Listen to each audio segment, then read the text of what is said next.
Aquí estamos, a estas horas. Acaba de terminar El Padrino 3 y bueno, yo creo que hay mucho que hablar de esta película que nació como una película pequeña sobre la mafia, en un año en que todas las películas sobre la mafia habían fracasado. Una de ellas de Martin Reed, que se llamaba precisamente Mafia, con Kirk Douglas. Pero el éxito que tuvo el libro de Mario Puzo fue tremendo. En el New York Times tuvo 2 años y pico encabezando las listas. Apostaron por la película y apostaron por un nuevo director, que este es el inicio, un nuevo director que a las 2 semanas querían echarlo. Y creo que fue entre Marlon Brando y Robert Duvall y Al Pacino, a los que él había llamado por otra parte para hacer la película, los que pidieron un poquito de fe en este nuevo director, cosa que aprovechó él en la más pura tradición del Padrino para echar exactamente a todos los que habían estado poniéndole la proa, parte del equipo técnico, y tirar para arriba en un proyecto realmente que nadie pudo esperar que fuera a salir el Padrino. Porque es curioso, no sé si vosotros sabéis, había habido una película de la mafia que había empezado a funcionar, que hizo Charles Bronson, una película que eran los papeles de Joe Balaki, ¿no? De Joe Balaki. Y entonces ahí dijeron, oye, pues si esto ha funcionado mientras estaban en montaje, pues igual tenemos suerte y hay un nuevo aspecto que se va a abrir. Pero nadie pudo pensar este éxito después que llegaran los Oscar, un éxito comercial increíble, que la segunda superara prácticamente a la primera en número de Oscars también. Es la única vez que yo creo que ha habido una secuela que haya vuelto a ganar el Oscar a la mejor película del año, ¿no? Una secuela tan buena que se iba para atrás y hacía la precuela, o sea, pues veíamos a Vito Corleone llegando, es curioso, ¿no? Y se estiraba por un lado y se estiraba por otro. La película era asombroso, el trabajo de guión de Coppola, que eso sí, no lo olvidemos, tenía fama de ser un gran guionista, ya había ganado el Oscar. Patton, ¿no? Con Patton ya había ganado el Oscar y era un gran escritor cinematográfico, pero aún así.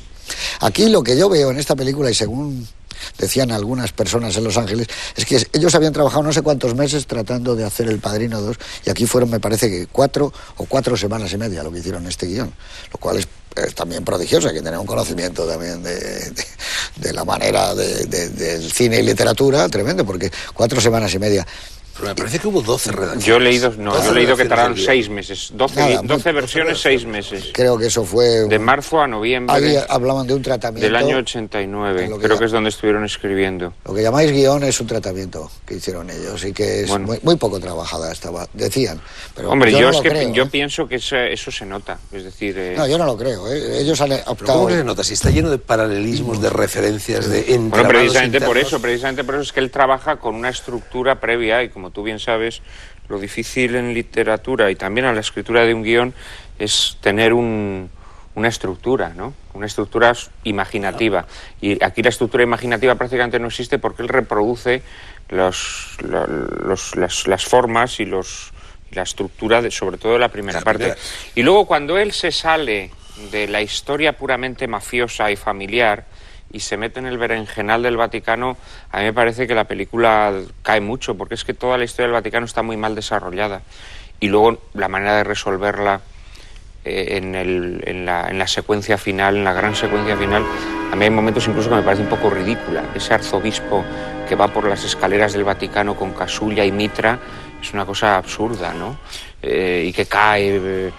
Eso es lo peor de la película, sí. Que cae por el hueco de esa gran escalera...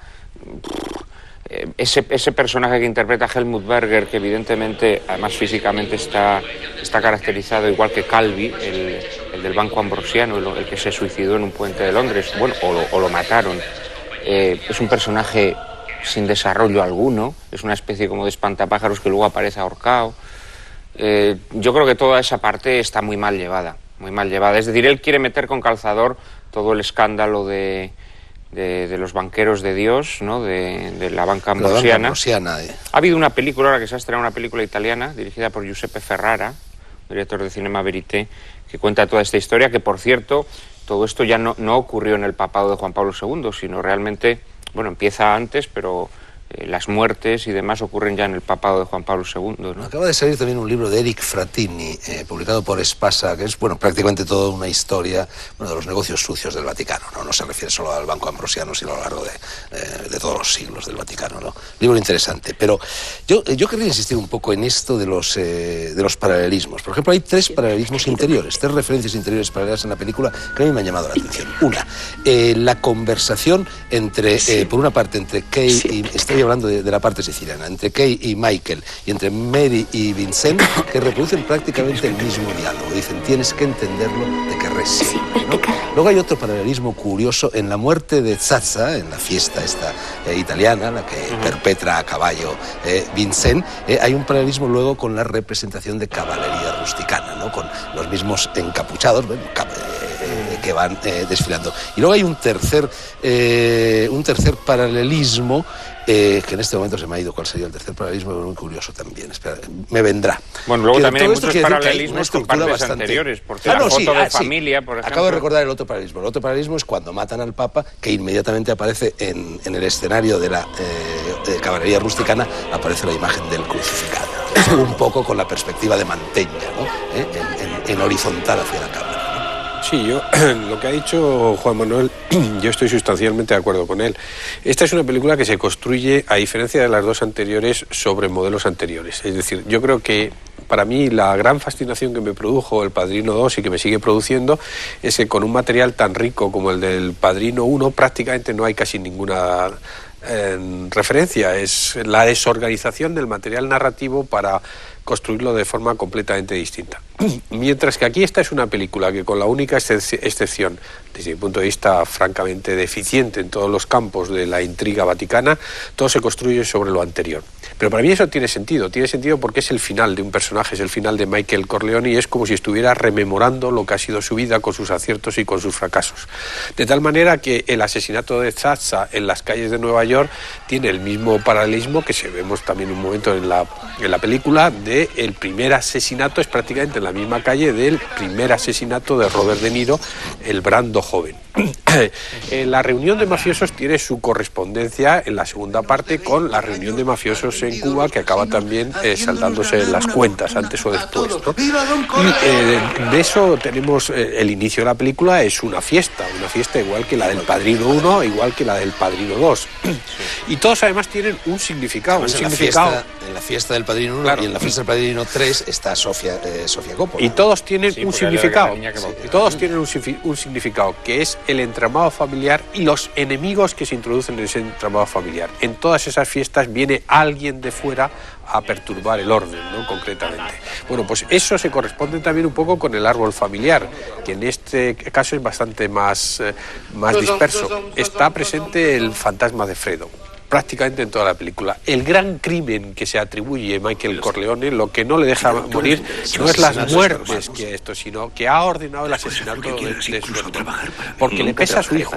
Su hijo, que estaba muy cercano a su tío Fredo, sabe, se lo dice, cae como el gran reproche que le hace. Esa imagen aparece en la primera escena de la película cuando le están tu hijo sabe que le ha esto. Por eso, para mí, lo más importante de la intriga vaticana es la confesión que hace en el jardín del palacio del cardenal Lamberto. Lo decíamos en la película, no sé por qué no le llaman Luciani, puesto que le llaman después Juan Pablo I, habrá problemas legales. Esa confesión, los problemas legales se podían haber planteado igual, esa confesión que la rueda muy bien Coppola, porque la rueda como si estuviera en un confesionario, colocando por delante o unas rosas o parte de un capitel, un poco vamos a decir, en escorzo, como si estuviera esa confesión, la confesión... Es una escena shakespeariana, medieval. Absolutamente, ¿no? Donde se desarrolla. Aparece el personaje de Connie, que hasta ese momento es el gran perjudicado de la versión 1 y 2 dentro de la familia, y se acaba transformando, pues me parece que lo has dicho tú, o Fernando, en Electra. Es un personaje griego vestido de negro.